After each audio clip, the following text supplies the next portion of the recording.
첫 얼음이 관측됐습니다.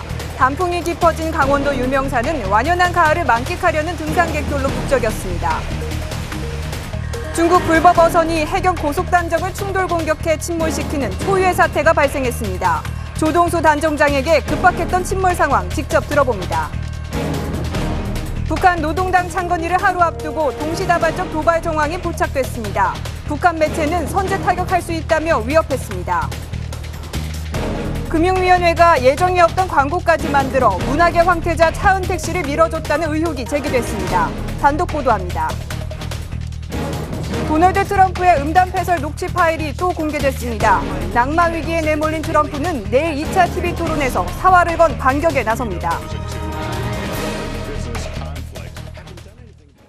시청자 여러분 안녕하십니까? 뉴스 쇼판 시작합니다. 오늘 아침 날씨가 정말 쌀쌀했습니다. 이제 완연한 가을을 느낄 수 있습니다. 설악산에는 깊어가는 단풍을 보기 위해 어제와 오늘 7만 명이 몰렸습니다. 영남 알프스로 유명한 밀양 제약산에는 억새가 만개했습니다. 감상해 보시죠. 이성진 기자입니다.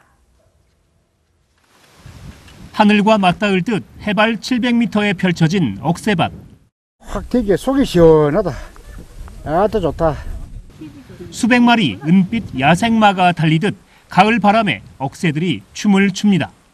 구름 한 점 없이 맑은 하늘과 은빛 억새가 조화를 이룬 평원은 자연이 그린 한 폭의 수채화가 됩니다. 등산객들은 축구장 570개 크기 억새밭이 빚어내는 황홀경에 빠져듭니다. 느끼시죠? 근데 제 마음도 같이 흔들릴까 봐 그게 걱정입니다. 오늘 아침 영하 2도까지 떨어지며 첫 얼음이 연 설악산에는 서둘러 단풍을 보려는 등산객들로 인산인해를 이루었습니다. 날씨가 갑자기 쌀쌀해져가지고 그래서 이제 산을 밤잠 설쳐가면서 여기 왔어요. 여의도 한강공원은 가족 단위 나들이객들이 가을 날씨를 즐겼고 한글날을 맞은 서울 반포대로는 오늘 하루 한 폭의 도화지가 됐습니다. 왜 아름다운 한글이라고 적었어요? 저는 한국에서 태어났고 그리고 세종대왕이 만드신 한글은 편하고 편리하고 좋으니까요. 산에서 공원에서 도심에서 시민들은 가을 정취를 만끽하며 휴일을 보냈습니다. TV조선 이성진입니다. 자, 미 대선이 한 달도 안 남았는데 트럼프 후보 정말 벼랑 끝에 서 있는 것 같습니다. 트럼프의 음담 패설이 또 공개가 됐는데 정말 아이들 들을까 봐 낯뜨거울 정도의 아주 저속스러운 수준입니다. 자신의 딸을 대상으로 성적 농담도 주고받은 겁니다. 김혜민 기자입니다. 도널드 트럼프가 딸 이방카까지 소재로 삼은 성적 발언을 했던 사실이 CNN 방송을 통해 폭로됐습니다. 라디오 DJ가 트럼프의 딸 이방카를 섹시한 여성을 뜻하는 단어로 불러도 되냐고 하자 트럼프는 그렇다고 동조했습니다. 또 이방카는 언제나 육감적이었다는 등 외설스러운 이야기를 거침없이 쏟아냈습니다. 여성에게 30은 완벽한 나이고 35살엔 체크아웃할 시간이라고 말하는가 하면 24살짜리 여성과 성관계를 하는데 문제가 없다는 발언을 하기도 했습니다. 트럼프가 유부녀를 유혹했다는 녹음 파일이 공개된 지 하루 만입니다. I moved on her and I failed. I'll admit it. I did try and fuck her. She was married. 트럼프의 부인 멜라니아는 녹취 파일은 나에게도 모욕적이라면서도 국민들이 사과를 받아주기를 바란다고 호소했습니다. 앞서 트럼프는 미스 유니버스 출신인 알리샤 마샤도를 돼지나 가정부로 부르며 살을 빼라고 모욕했고 지난해엔 여성 앵커인 메긴 켈리를 예쁘지만 멍청하다는 의미의 빈보로 부르는 등 여러 차례 여성 비하 발언을 해왔습니다. 트럼프가 평소 내뱉었던 여성 비하 발언들이 부메랑으로 돌아와 최대 위기를 맞으면서 이대로 선거가 끝나는 것 아니냐는 관측까지 나오고 있습니다. TV조선 김혜민입니다. 이렇게 정말 아슬아슬했던 트럼프의 발언 때문에 결국 일이 터지고 말았습니다. 미 공화당 곳곳에서는 후보 교체론까지 터져나옵니다. 일단 트럼프 자신은 물러날 생각이 없다고 하지만 부통령 후보 펜스를 내세워야 한다 이런 말까지 지금 나옵니다. 지금 트럼프가 낙마를 하면 어떻게 되는지 또 후보를 바꿀 수는 있는지 한성원 기자입니다. 트럼프의 여성 비하 발언과 음담 패설이 잇따라 공개되면서 공화당은 그야말로 패닉에 빠졌습니다. I can't look my 15-year-old daughter in the eye and tell her I endorse this person to become the president of the United States. 존 맥케인 상원 의원을 비롯 공화당 의원 9명이 트럼프에 대한 지지를 철회했고 미트 롬니 등 공화당 인사 21명이 트럼프의 사퇴를 공식 촉구했습니다.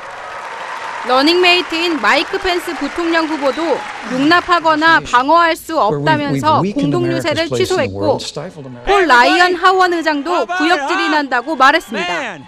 공화당 내에서는 후보 교체 주장까지 나오고 있지만 현실적으로 지금 시점에서 후보를 바꾸기는 어렵다는 의견이 지배적입니다.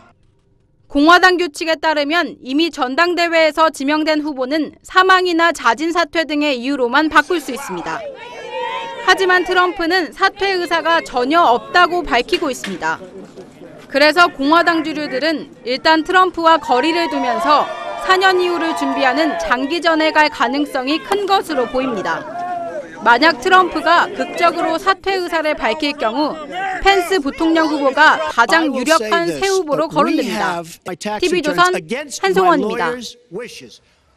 자, 이런 상황에서 한국 시간으로 내일 오전에 열릴 미국 대통령 후보 2차 TV 토론. 그야말로 이번 대선의 최대 승부처가 될 전망입니다. 사퇴 압박까지 받고 있는 트럼프는 대반전을 노리고 승기를 잡은 클린턴은 굳히기에 나섭니다. 미국 워싱턴에서 백대호 특파원입니다.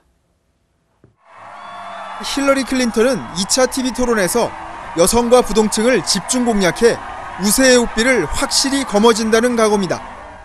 힐러리 클린턴은 트럼프 녹음 파일 공개 직후 트위터를 통해 아주 끔찍하다며 이런 사람이 대통령이 되도록 허용해서는 안 된다고 비판했습니다. Especially just like it's a negative outlook for the rest of the world and on people in the United States. Like women is 50% of the population and no one should be talking about them like that. 벼랑 끝에 몰린 트럼프는 녹음 파일 악재를 정면 돌파한다는 전략입니다. 힐러리의 남편인 빌 클린턴 전 미국 대통령은 과거 자신보다 더 심한 성적 농담을 했다고 맞불을 놓고 위키리크스가 공개한 힐러리의 친얼가 발언을 근거로 그녀가 겉과 속이 다른 정치인이라는 공격을 펼칠 것으로 보입니다. 함께 진흙탕 싸움으로 들어가는 게 위기에 처한 트럼프로서는 최선의 전략이라는 겁니다. 2차 TV 토론 결과에 따라 공화당 후보 교체라는 엄청난 후폭풍이 몰아칠 수 있어 힐러리와 트럼프 두 후보 모두 1차 토론 때보다 한층 더 치열한 공방전을 벌일 것으로 보입니다. 미국 워싱턴 DC에서 TV조선 백대호입니다.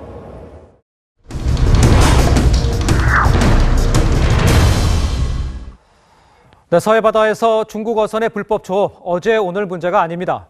그런데 이번엔 중국 어선이 단속을 나간 해경 선박을 공격해서 침몰시키는 이런 일까지 벌어졌습니다. 지금 서해 바다 전쟁터와 다를 바 없습니다. 강석 기자입니다. 해경 고속단정이 중국 어선의 공격을 받아 침몰된 건 지난 7일 오후 2시 10분쯤 인천 소청도 앞바다에서 불법 조업을 하던 중국 어선 40여 척을 단속하는 과정이었습니다. 해경 고속단정 2척이 긴급 출동했고 고속단정 1호기가 중국 어선을 추격해 납포 작전을 시작했는데 중국 어선 2척이 잇따라 뒤에서 덮쳤습니다. 몸집이 20배나 더 큰 중국 어선의 연속 공격에 고속단정은 침몰하기 시작했고 또 다른 중국 어선은 침몰하는 단정 위로 돌진하기도 했습니다. 중국 어선이 제 단정 선미를 충돌을 하고 끌고 나가게 된 거죠. 밀면서 좌현 쪽으로 약간 90도, 45도 이상 기운 상태였고요. 그 상태에서 이제 계속 끌려 나갔습니다. 바다로 뛰어든 조동수 단정장과 중국 어선에 올라탔던 대원 8명은 고속단정 2호기가 구조해 인명피해는 없었습니다. 그 사이 중국 어선들은 NLL을 넘어 유유히 사라졌습니다. 중국 어선들은 그동안 충돌 공격을 종종 시도했지만 해경 함정이 침몰당한 건 이번이 처음입니다. TV조선 강석입니다. 자, 우리 해경은 단속정을 들이받은 중국 어선의 현장 검거에는 실패를 했습니다. 오늘 주한 중국 부총영사를 불러서 강력히 항의했습니다. 중국에 도망간 어선의 수배도 요청을 했는데 일단 이 단속 과정에 실탄 발사 등 좀 더 강력하게 단속에 나서야 하는 건 아닌가 이런 생각도 좀 듭니다. 이정민 기자입니다. 해경 본부를 찾아온 주한 중국 대사관 주기충 부총영사. 살인 미수 혐의까지 받을 수 있다는데 어떻게 생각하십니까? 해경은 강하게 항의했지만 주 부총영사는 엄중 처벌하겠다는 원론적인 답변만 내놨습니다. 고속단정 침몰 당시 해경은 실탄 수십 발을 쐈지만 조준 사격은 하지 않고 경고 사격만 했습니다. 결국 해경을 공격한 중국 어선을 현장에서 잡지 못했습니다. 공권력을 확보하고 하려면 앞으로는 우리가 자제해왔던 그런 무기 사용을 좀 적극적으로 허용하는 쪽으로 지금. 해경은 본국으로 달아난 중국 어선에 대해 살인 미수 혐의를 적용하는 방안을 검토하고 있습니다. 그러면서도 외교 문제를 감안해 당시 영상은 공개하지 않는 상황. 중국을 너무 나쁜 쪽으로 몰아가서 그런 게 아닌가. 외교 관계 어쩌면 아직까지는 공개하기 좀 그렇다라고 말씀을 하셔가지고. 해경은 단정을 공격한 100톤급 어선이 중국 산둥성 선적 어선임을 확인하고 이를 중국 정부에 통보했습니다. 하지만 중국 정부가 적극적으로 나서지 않으면 달아난 중국 어선을 체포할 뾰족한 방법조차 없습니다. 해경 단정이 공격을 받고 침몰까지 됐지만 우리 정부와 해경은 중국의 눈치만 보고 있습니다. TV조선 이정입니다. 네, 지금 리포트 보셨습니다만 중국 어선이 들이받은 이 고속 단정에 타고 있던 조동수 경위 지금 전화로 연결돼 있습니다. 당시 상황을 좀 직접 들어보겠습니다. 나와 계시죠? 안녕하십니까? 네, 안녕하십니까? 네, 중국 어선이 우리 해경 단정을 들이받았을 때 우리 조동희께서는 바다 위로 뛰었다 이렇게 말씀하셨는데 당시 상황이 좀 궁금합니다. 네, 단정 충돌 당시에 해상으로 탈출을 했고 옆에서 저를 엄호해주는 다른 단지에서 바로 구조를 했기 때문에 다친 곳이나 이런 건 없고 현재 건강 상태는 괜찮습니다. 어떤 상황이었는데 바다로 뛰어내리게 되신 겁니까? 예, 중국 어선을 단속하기 위해서 경비정에 적재된 단정을 하강시켜서 이제 특수기동대원 9명과 함께 이제 추적을 했습니다. 추적을 한 도중에 중국 어선들이 지그재그로 항해하면서 그 위협을 가하던 그런 상황이었습니다. 예. 그런데 보니까 지금 단속을 하고 있는데 중국 어선이 바로 들이받았다 이렇게 말씀을 하셨는데 당시 상황은 굉장히 급박했었나 봐요? 네, 맞습니다. 상당히 급박한 그런 상황이었습니다. 저희 대원들은 등선돼 있는 상태고 저는 그 중국 어선에 계류한 상태로 계속 추적을 하고 있는 상황에서 뒤에서 저를 이제 충돌을 했기 때문에 상당히 좀 위험한 상황이었습니다. 근데 보니까 지금 얘기를 들어본 얘기로는 뭐 흉기도 앞에 만들어져 있고 이렇다는데 과거에 비해서는 어떻습니까? 갈수록 그 저항 강도가 세지는 것은 사실이고요. 저희가 그 중국 어선에 추적하면서 시각으로 확인한 것은 그 현측에 쇠창살을 촘촘하게 꽂아서 단정이 계류하지 못하도록 그렇게 설치가 되어 있었고, 그리고 현측에 이제 높은 그 철막을 설치해가지고, 등선을 원천적으로 봉쇄하기 위해서 그런 그 설치들이 되어 있었습니다. 그렇게 설치된 것 이외에도 지금 화면에도 나오고 있습니다만 일단 그 배로 넘어가면 저렇게 아주 폭력적인 행동을 하고 있는데 무기도 다양하게 사용을 하고 있는 상황이죠. 네, 그 갑판에서 그 어선들이 그 작업을 하려면 뭐 칼이라든지 뭐 도끼 뭐 이런 삽 이런 것들을 이제 갑판에서 주로 사용을 하게 되는데 칼이나 그런 도끼요? 네? 칼이나 도끼를 사용합니까? 예, 칼이나 도끼를 이제 저희 그 어선들이 작업을 하면서 그 어로 작업을 하면서 이제 사용하는 그런 칼이나 도끼들이 갑판에 있습니다. 근데 이제 그런 것들이 전부 다 이제 흉기로 돌변할 수 있는 무기가 되는 거죠. 그렇군요. 지금 얘기 들어보면 어선이 40척이었고 우리 그 경비정이 4척이었다고 하는데 경비정이 상당히 부족하다 이런 느낌 드는데 현재 상황은 어떻습니까? 저희가 경비정이 이제 그때 천이함하고 같이 합동 단속을 했습니다. 그래서 이제 천이함하고 저희 배 3,5함 그리고 고속단정 4척 이렇게 이제 출동을 해가지고 그 단속 작전을 하게 됩니다. 단속 작전을 그렇게 하는데 양이 함정이 더 있어야 된다 이런 생각은 없습니까?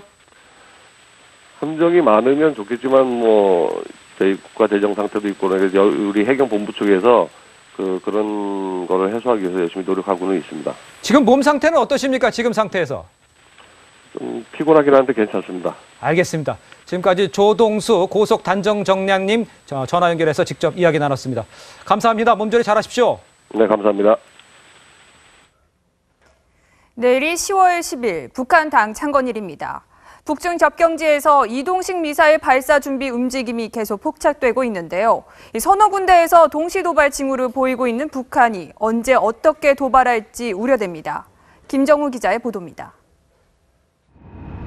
북한군이 양강도 갑산의 산악지대에서 도로를 정비하는 등 이동식 미사일 발사 준비 움직임을 보였습니다. 중국과는 30km밖에 떨어지지 않은 곳으로 미군이나 한국군이 이곳에 선제 또는 보복 공격을 가할 경우 중국이 개입할 수 있는 길을 열어놓으려는 노림수로 풀이됩니다. 이곳에서 이동식 대륙간 탄도미사일인 KN-08을 처음으로 시험 발사할 가능성도 있습니다. 다만 KN-08의 완성까지는 아직 기술적 준비가 부족하다는 평가가 나옵니다. 재진입 기술이라든지 유도항법 장치라든지 그리고 가장 핵심적인 게 여전히 ICBM에 적합한 핵탄두를 탑재할 소형화가 됐느냐. 서해 동창리 발사장에선 차량들이 움직이고 지상실험 목적의 은폐용 구조물이 설치된 것으로 전해집니다. 북한이 인공위성이라 주장하는 은하 9호 발사 준비 움직임일 수 있다는 관측이 나옵니다. 강원도 원산의 무수단 기지에선 이동식 발사 차량의 움직임이 포착됐습니다. 준비 상황이 이 고정식 발사대는 지금 안 돼 있기 때문에 이동식 발사대에서 쏠 가능성이 있고 언제든 6차 핵실험을 할 준비가 돼 있는 것으로 평가된 풍계리 핵실험장까지 포함하면 3중 4중의 동시다발적 도발 징후를 보이는 셈입니다. 북한이 시간을 끌면서 긴장감을 끌어올리려 할 것이란 관측도 있습니다. TV조선 김종우입니다. 미 정부 일각에서 대북 선제 타격론이 대두하고 있는 가운데 미 공군이 지난달 스텔스 폭격기로 핵폭탄 투하 훈련을 실시했습니다. 북한이 가장 두려워한다는 B2 스피릿이 동원됐습니다. 안영영 기자입니다.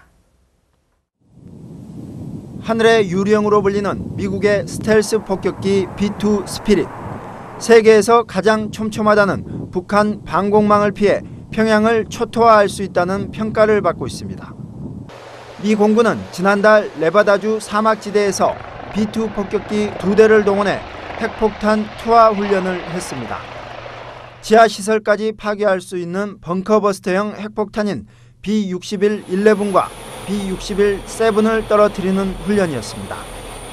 B-61 계열 핵폭탄의 위력은 340킬로톤으로 북한이 최근 실시한 5차 핵실험의 30배가 넘습니다.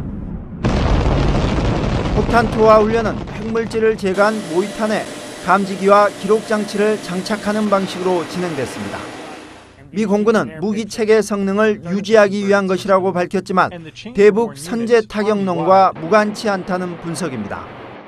B-61 모드 11과 같은 북한 전용의 폭탄을 훈련에 사용했다는 점에서 결국 북한 정권에 대한 경고를 의미하는 것으로 볼 수 있습니다.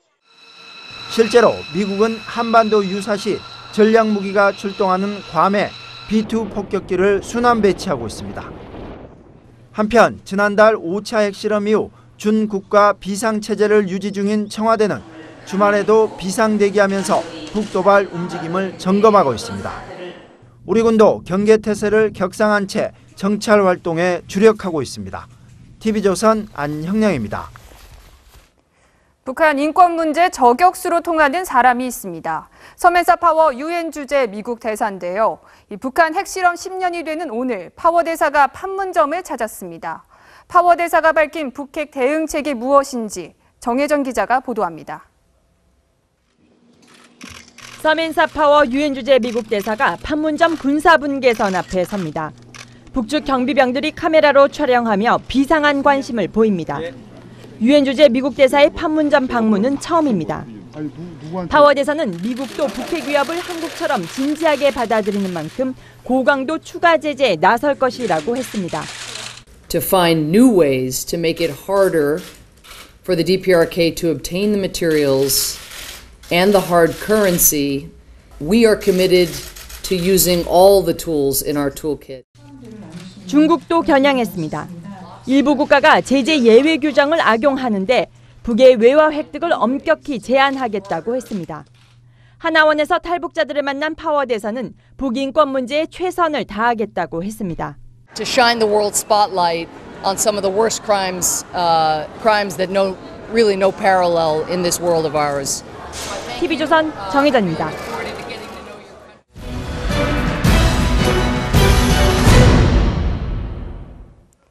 북한 김정은이 핵미사일 개발을 대내외에 자랑하고 있지만 핵실험을 바라보는 북주민과 군인들은 냉소적이고 불만도 큽니다.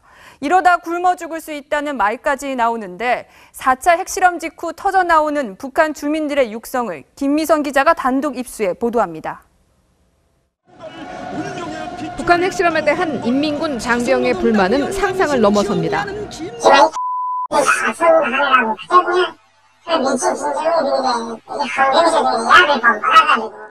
영하 20도의 날씨에 가능한 자축 군중 대회를 얘기할 땐 화를 주체하지 못합니다.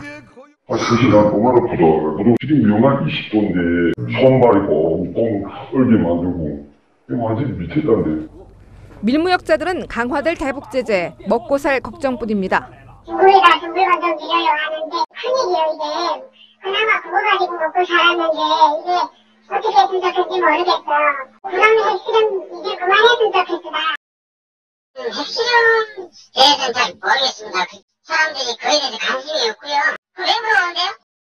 그 밀수도 하고 그래도 그 뭐 썩은 강연에서 직접 오니까 그래서 그나마 거기서 보탬에 쓰는데 거기지만 제지가면 이 사람들 다 얘기하는 거 굶어 죽겠네. 북한 주민들 목소리엔 핵에 대한 시각 변화가 이처럼 적나라하게 드러나 있습니다. 90년대 이후부터 이게 지금 먹고 사는 문제가 가장 중요하게 걸린 지금 시점에서 계속 핵실험을 하는 데 대한 북한 주민들은 전혀 생각이 다른 거죠. 핵실험이 5번 진행된 풍계리 주민들은 귀신병이라는 각종 질병을 앓고 있는 것으로 전해졌습니다. 김정은의 핵미사일 폭주에 주민들의 고통과 불만은 극에 달하고 있습니다. TV조선 김미선입니다. 더불어민주당의 박영선 의원이 전직 검찰총장의 20억 원 수임료 의혹을 제기한 가운데 국민의당 박지원 비대위원장도 이와 관련한 추가 의혹을 폭로하겠다고 나섰습니다. 야권이 검찰 출신 인사들에 대한 전방위 공세를 시작한 것으로 보입니다. 최지원 기자입니다.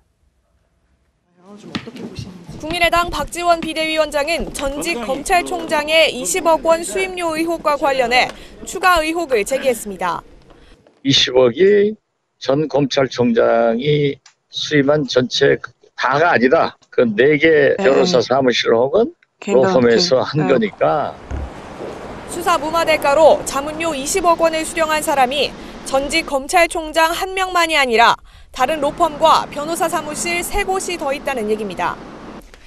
과거 야권에서 박남매로 불렸던 더불어민주당 박영선 의원이 지난 7일 처음 폭로한 검찰 비리 의혹에 불을 붙인 겁니다. 전직 검찰총장이 수사를 무마를 해주고 그 압수수색 당한 회사로부터 자문료를 20억을 받았습니다. 국민의당 법사위 간사인 이용주 의원은 4명의 변호사가 일반 변호사가 아니라 과거 높은 자리에 있었던 사람들이라며 굉장히 높은 전관들이 관여해서 사건이 무마된 것 아니겠냐고 했습니다. 국민의당은 전직 검찰총장의 실명과 해당 사건 내용을 밝히는 것도 검토 중입니다. 또 법사위 국감에서 검찰이 사건 수사 무마에 어떻게 협조했고 전직 검찰총장이 어떤 외압을 행사했는지 집중 추궁한다는 계획이어서 파장이 만만치 않을 전망입니다. TV조선 최지원입니다.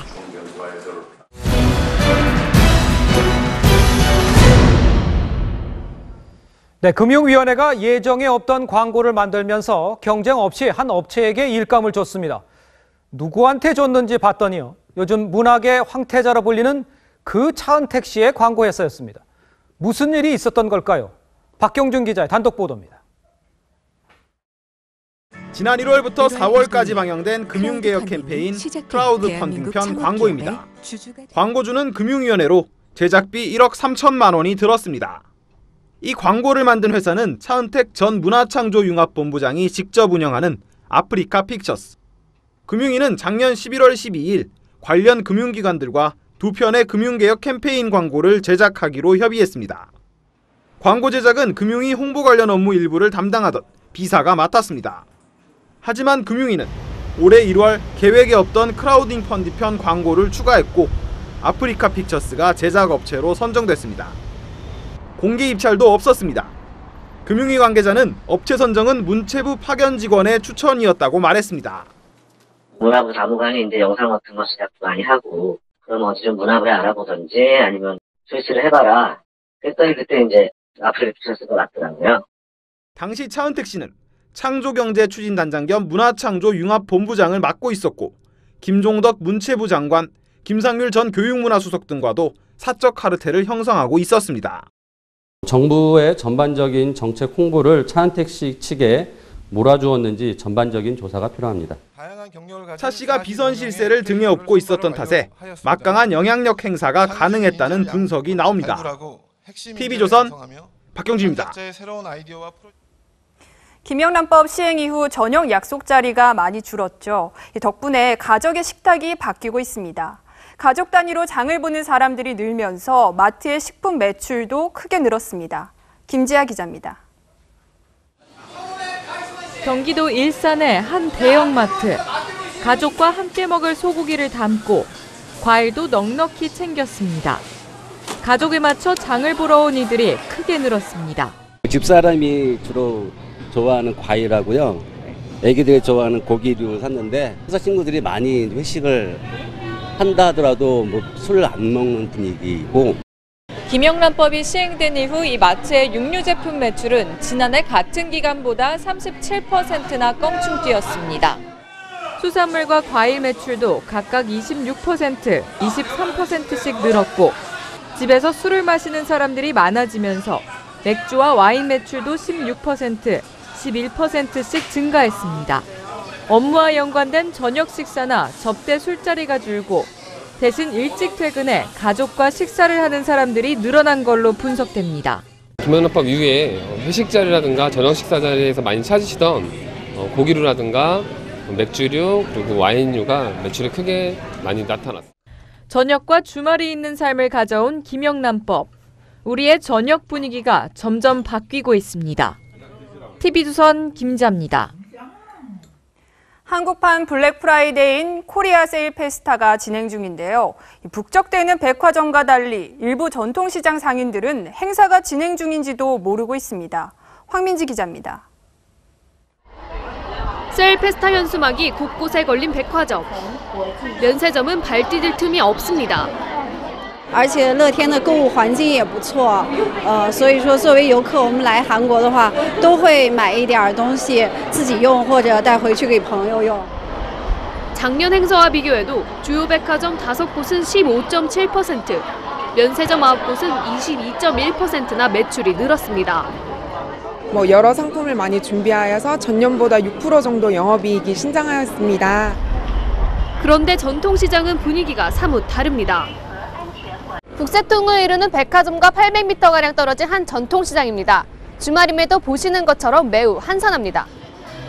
플래카드는 고사하고 상인들도 행사 자체를 모릅니다. 혹시 세일은 지금 안 하세요? 뭐지? 코리아 세일 페스타라고 한다고. 코리아? 모르겠네. 그런 데는 하는데 여기는 단일 기업체가 아니니까. 전국에서 참여 중인 전통시장은 400개. 이 가운데 매출이 늘었다고 답한 시장은 15곳에 불과한 걸로 조사됐습니다. TV조선 황민지입니다. 귀농인에게는 국가에서 농사자금 등의 대출을 지원하는데요. 올해 여기에 배정된 예산이 벌써 바닥났습니다. 신청자가 너무 많아 다 써버렸습니다. 송병철 기자입니다. 2012년에 귀농한 이창우 씨. 눈 건강에 좋다는 아로니아를 재배했습니다. 이후 다도와 천연염색 등 체험 농장을 세우면서 교육과 창업 자금 등을 농업기술센터로부터 지원받았습니다. 체험 농장을 준비하면서는 이제 기술센터 쪽에 또 많은 도움을 받아서 체험장을 차리면서도 지원을 많이 받았죠. 귀농은 해마다 늘고 있습니다. 2013년 40만 명이던 귀농 인구는 지난해 46만 명으로 늘어나 연간 6% 이상 증가합니다. 그러다 보니 국가에서 지원하는 귀농인 대출 예산이 바닥을 드러냅니다. 지난해 1,000억 원에서 올해 1,500억 원으로 늘렸지만 예산을 다 쓰는 바람에 500억 원을 추가로 투입했습니다. 하지만 이마저도 다 써버렸습니다. 농림부는 예산의 추가 배정을 검토합니다. 이번에 더 500억을 진행하는데 그거는 기재부하고 좀 협의를 해야 돼서요. 조금 더 협의를 해볼게요. 하지만 내년 예산도 2,000억 원에 불과합니다. 늘어나는 귀농에 맞춤형 예산이 필요하다는 지적입니다. TV조선 송병철입니다. 네, 18개월째 내전이 계속되고 있는 예멘에서 폭격으로 150명 넘게 사망했습니다. 사람들이 많이 모이는 반군 측 인사의 장례식을 대상으로 해서 인명피해가 컸습니다. 이미지 기자입니다. 폭격을 맞은 건물은 형체를 알아보기 힘듭니다. 바닥 곳곳엔 핏자국이 선명하고 주변엔 수습되지 않은 시신들이 적지 않습니다.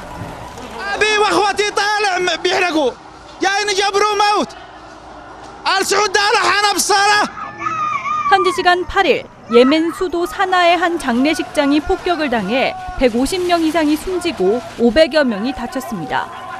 공습을 받은 곳은 반군 정부 내무장관의 부친상 빈소가 마련된 곳으로 조문객이 몰렸던 탓에 인명피해가 컸습니다. 반군은 사우디가 주도하는 동맹군의 소행이라고 주장했지만 사우디는 이를 부인했습니다. 예멘에서는 2년 전 이란의 지원을 받는 반군이 수도를 점령하고 사우디가 하디 예멘 대통령을 지원하기 위해 공습을 시작하면서 내전이 본격화됐습니다. Actually totaled that about 80% of Yemenis have some form of humanitarian need today. 유엔은 예멘 내전으로 현재까지 1만 명 이상이 숨지고 300만 명의 난민이 발생했다고 밝혔습니다. TV조선 이미지입니다.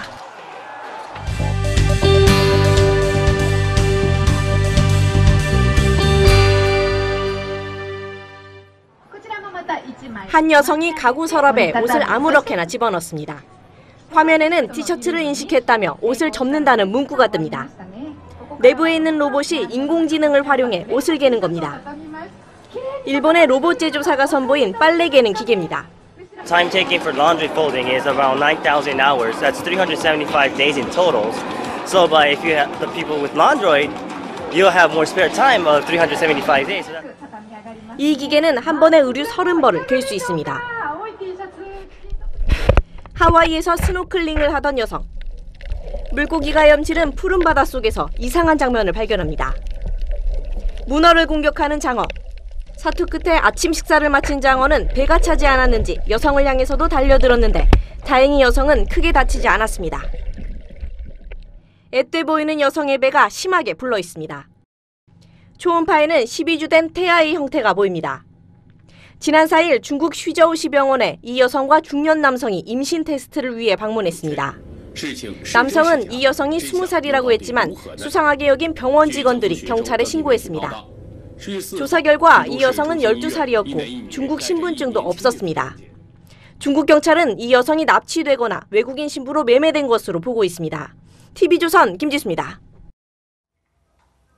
오늘 쌀쌀해진 날씨 탓에 부쩍 깊어진 가을을 느낄 수 있었는데요. 이맘때 걸으면 더 아름다운 단풍 산길 10곳. 언제 어디로 가야 하는지 장용욱 기자가 소개해드립니다. 맑은 계곡과 형형색색의 단풍이 만들어낸 한 폭의 수채화 같은 풍경에 등산객들이 가던 길을 멈추고 연신 사진 속에 담습니다. 이제 딱 단풍이 딱 피는 시기라 가지고 딱 진짜 이제 가을이 이제 섬찟섬찟 다가오는구나 이게 딱 느껴지는 것 같습니다. 지난달 말 강원도에서 시작된 단풍은 이달 중순 중부지방을 거쳐 이달 말 남부지방까지 내려갑니다. 치악산은 구룡사에서 세련폭포까지 구간이 으뜸입니다. 16일쯤부터 절정을 이룰 것으로 예상됩니다. 속리산 법주사에서 세심전까지 저지대 탐방로와 월악산 만수계곡 자연관찰로에선 22일부터 단풍이 깊어집니다. 서울 시민들도 23일 무렵엔 북한산 둘레길인 우이령길에서 아름다운 단풍길을 만날 수 있습니다. 이 무렵 지리산 직전 마을에서 사몽소로 이어지는 구간도 형형색색 단풍으로 채워집니다. 지리산이 붉게 불타고 단풍이 비치는 맑은 연못이 붉으며 지리산의 품에 안긴 사람의 얼굴도 붉게 물들어 보인다고 해서 사몽소란 이름이. 내장산의 백양계곡과 덕유산의 구천동 옛길, 주황산과 한려해상 국립공원에서도 이번 달 말부터 오색으로 깊어진 가을 정취를 만끽할 수 있습니다. TV조선 장용욱입니다. 가을철 축제 현장마다 발 디딜 틈 없이 인파가 몰리고 있습니다. 그런데 어린 자녀를 둔 가족들은 미아 발생에 주의하셔야겠습니다. 윤수영 기자입니다. 겁에 질린 한 아이가 울먹입니다. 할아버지 핸드폰 보면 모르지? 할아버지, 엄마와 함께 온 축제에서 길을 잃은 겁니다. 6살 남자 미아를 보호하고 있습니다. 이 아이는 다행히 엄마를 찾았지만 모든 미아가 집으로 돌아가는 건 아닙니다. 올해 1월에서 8월까지 전국에서 발생한 미아 실종 신고는 모두 13,880건. 이 가운데 부모의 품으로 돌아오지 못한 아이들은 100명이 넘습니다. 아동 실종에서 골든타임은 12시간. 늦어도 48시간 안에 아이를 찾지 못하면 장기 실종으로 이어질 가능성이 큽니다. 이 때문에 미아 발생 시 10분 내에 무조건 신고부터 하는 게 좋습니다. 경찰서에 아동의 지문과 사진, 보호자 연락처를 미리 등록해 두는 것도 필요합니다. 가족관계 증명서를 준비하셔서 가까운 경찰서, 지구대, 파출소를 직접 방문하셔도 가능하시고요. 아이의 눈을 떼지 말고 엄마, 아빠 손 꼭 붙잡고 다니라고 했고요. 미아 발생 시엔 신고를 먼저 한 뒤 시민들과 함께 찾아야 한다는 점을 꼭 유념할 필요가 있습니다. TV조선 윤수영입니다.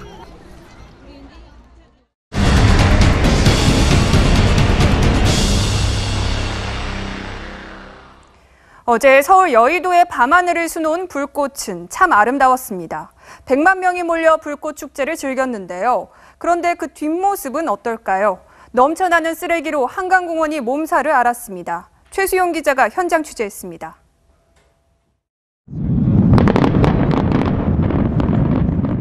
형형색색 불꽃이 수놓은 아름다운 밤하늘. 하지만 지상은 딴판입니다. 먹다 남은 음식물 찌꺼기와 음료캔 등 온갖 쓰레기가 곳곳에 나뒹굽니다. 환경미화원과 자원봉사자 700여 명이 나섰지만 치워도 끝이 없습니다. 자기가 버린 쓰레기는 자기가 수거만 해가도 이 정도로 이렇게 지저분하지 않을 것 같고 저 보는 사람으로서 너무 좀 씁쓸한 것 같습니다. 먹다 남은 치킨 찌꺼기와 맥주캔 등이 흉물스럽게 나뒹굴고 술에 취해 노선 방류까지 하는 사람도 눈에 띕니다. 평소 한강공원엔 하루에 7톤가량의 쓰레기가 나옵니다. 하지만 어제 불꽃축제 이후엔 100톤이 넘는 쓰레기가 쏟아져 나왔습니다. 너무 난막에 늘어놓으니까 많아요. 엄청 많죠. 최근 3년간 불꽃축제 이후 발생한 쓰레기 처리 비용만 평균 1,500여만 원에 이릅니다. 당분간만이라도 이런 축제에 관해서는 통제 인원이나 아니면 제도적인 보완을 통해서 약간의 강제성도 조금 필요하지 않나. 질서 있게 축제를 즐길 줄 아는 성숙한 시민의식이 아쉽습니다. TV조선 최수용입니다. 네, 우리 선조들도요, 직무를 짜서 지금의 카펫 용도로 사용을 했습니다. 그리고 그걸 일본에 전하기도 했다고 합니다. 염소의 털 같은 거친 털을 시실로에 문양을 짜맞춘 건데 그림도 그려 넣었습니다. 우리 선조들의 전통 카펫, 권은영 기자가 취재했습니다. 고종과 순종이 깔고 선 직물. 기녀들이 깔고 앉아 그림을 그리고 있는 용단. 바로 한국 전통 카펫입니다. 현재 자수박물관에 2점만 남아 거의 사라지다시피 했지만 한 일본인이 개인 소장품들을 다량 소개해 일반에 공개됐습니다. 14世紀、15世紀、16世紀頃の日本は文化的には韓国の方が先輩なんですね。朝鮮の方が。 전시된 36점은 18세기, 19세기 초 작품들로 학과 봉황, 까치와 호랑이 등 한국의 풍수나 중국의 고사를 그린 문양을 카펫에 새겼습니다. 조선통신사를 통해 상당수가 일본으로 전해졌는데 조선철이라고 불리며 일본 귀족 집안에서 걸개로 사용됐습니다. 삼국시대와 고려시대 깔개와 커튼으로 왕실부터 민간에 이르기까지 활발히 쓰였고 외국의 특산품으로 보내졌다는 기록이 남아 있습니다. 하지만 조선시대에 와서는 사치를 금하는 풍습과 온돌 문화가 널리 보급돼 서서히 자취를 감추게 됐습니다. 인간 혼례에는 쓰지 말아라 하는 그런 기록으로 봐서 그것이 털이 그렇게 많이 있지는 않았을 것입니다. 그래서 귀하게 쓰였다는 것을 알 수 있었고요. 이번 전시를 통해 우리 조상들도 카펫을 사용했다는 흥미로운 사실을 직접 확인할 수 있습니다. TV조선 권은영입니다. 내일부터 프로야구 기아와 LG의 와일드카드 결정전이 시작되는데요. 양팀 선수들 입단부터 뜨거웠습니다. 장하나는 LPGA 3승을 거뒀습니다. 김관 기자입니다. 내일 와일드카드 결정전 점수차를 예상해보라는 질문에 LG 박용택 10손가락을 뻗어 자신감을 드러냅니다. 잠실에서 하니까 저희가 이깁니다. 이에 질세라 5위 기아는 긴 포스트 시즌 일정 준비로 마음을 다졌습니다. 반팔티나 이런 거 고쳐가기 위해서 다 준비해서 다 챙겨왔습니다. LG와의 와일드카드 결정전 뒤에 넥센과의 준플레이오프를 대비하고 있다는 말입니다. 5위 기아가 준플레이오프에 오르려면 2연승을 거둬야 합니다. 4위 LG는 한 경기만 이기거나 비기면 됩니다. 내일 저녁 1차전의 선발은 LG가 허프, 기아는 헥터입니다. LG의 허프가 올 시즌 기아를 상대로 상당히 강했습니다. 야구의 흥행 발전을 위해서라도 내일 경기 정말 재밌게 좀 멋있게 해야 되지 않느냐 이런 다짐을 했거든요. 장하나가 중국의 펑산산을 한타차로 따돌리고 17언더파로 LPGA 투어 푸폰대만 챔피언십 우승을 차지했습니다. 7개월 만에 정상에 오른 장하나는 시즌 3승을 달성했습니다. 최근 전인지, 김인경에 이어 이번에 장하나까지 한국 선수들은 최근 LPGA 세계대회 연속 우승을 이어가고 있습니다. TV조선 김관입니다. 유방암 예방을 상징하는 분홍색 티셔츠가 오늘 여의도를 수놓았습니다. 배우 전지현 씨와 리포트 주한 미 대사가 참석한 핑크리본 마라톤 대회, 이다솜 기자가 다녀왔습니다. 수많은 분홍색 티셔츠들이 출발선에 모여듭니다.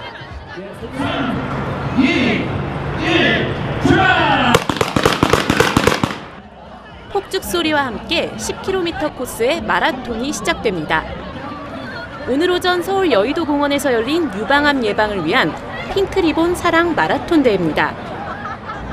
조금 쌀쌀하지만 청명한 가을 날씨에 열린 이 뜻깊은 마라톤 행사엔 10,000명의 참가자들이 모였습니다. 초반에는 조금 날씨가 추웠는데요. 그래도 낮에 되니까 날씨도 햇빛도 나고 하니까, 그리고 또 10km 완주하니까 뿌듯하기도 하고요. 유방암에 대한 경각심을 높이기 위한 이번 행사는 올해로 16년째를 맞았습니다. 유방암에 대해서 예전에는 생각해 본 적이 없는데 이번 행사를 통해서 이렇게 이동 검진도 해주고. 배우 전지현 씨와 마크 리포트 주한 미국 대사도 함께 자리를 빛냈습니다. 유방암이 없는 그날까지 파이팅! 다시 한번 진심으로 축하합니다. 감사합니다. 같이 갑시다. 이번 마라톤 행사의 수익금 전액은 한국유방재단에 기부됩니다. TV조선 이다솜입니다.